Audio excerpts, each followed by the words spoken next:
সম্মানিত নেতৃবৃন্দ, যেহেতু দুপুরে খাবার সময় হয়ে গেছে, একটা কথা বলে শেষ করব বক্তব্য। আপনি ইতিমধ্যে লক্ষ্য করেছেন পেপার পত্রিকার মিডিয়ার মাধ্যমে যে বাংলা দেবিদ্বারের জমিনে চাঁদাবাজ মুক্ত দেবিদ্বার দরকার কি না, বোঝা হচ্ছে কিনা? দরকার কিনা বলেন? চাঁদাবাজ মুক্ত দেবিদ্বার আমরা চাই কিনা?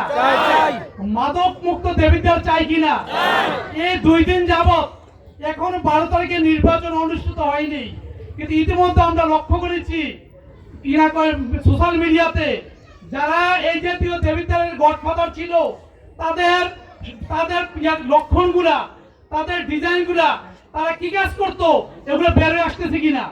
সুতরাং আগামী দিনে আমরা দেবিদ্বারকে যদি একটা চাঁদাবাজ মুক্ত দেবিদ্বার চাই, দেবিদ্বার হারানো ঐতিহ্য, দেবিদ্বারকে যদি একটা নতুন শিক্ষা নগর হিসেবে পরিগণিত করতে চাই, দেবিদ্বার একটা সারা বাংলাদেশের ভিতরে শিক্ষার ক্ষেত্রে একটি আদর্শ মডেল স্থাপন করবে, নিঃসন্দেহে আগামী 12 তারিখের নির্বাচনে আবুল হাসনাত আব্দুল্লাহ ভাইকে শাপলা কলি প্রতীকে সর্বোচ্চ ব্যবধানে যদি আমরা সংসদ সদস্য নির্বাচন করতে পারি, তাহলে ইনশাআল্লাহ আমাদের বহু আকাঙ্ক্ষিত দেবিদ্বার, প্রত্যাশিত দেবিদ্বার, উন্নয়ন দেবিদ্বার, শিক্ষা নগরী দেবিদ্বার হিসেবে আগামী দিনে দেবিদ্বারকে আমরা সারা বাংলাদেশের মাঝে ফুটিয়ে তুলতে পারবো ইনশাআল্লাহ।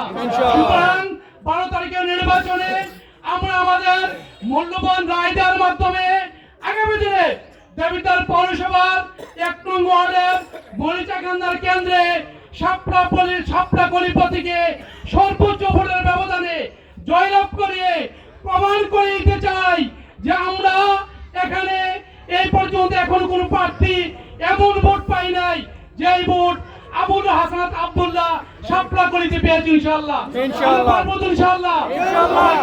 আহ্বান জানিয়ে আমার বক্তব্য শেষ করছি। আসসালামু আলাইকুম ওয়া রাহমাতুল্লাহি ওয়া বারাকাতুহু।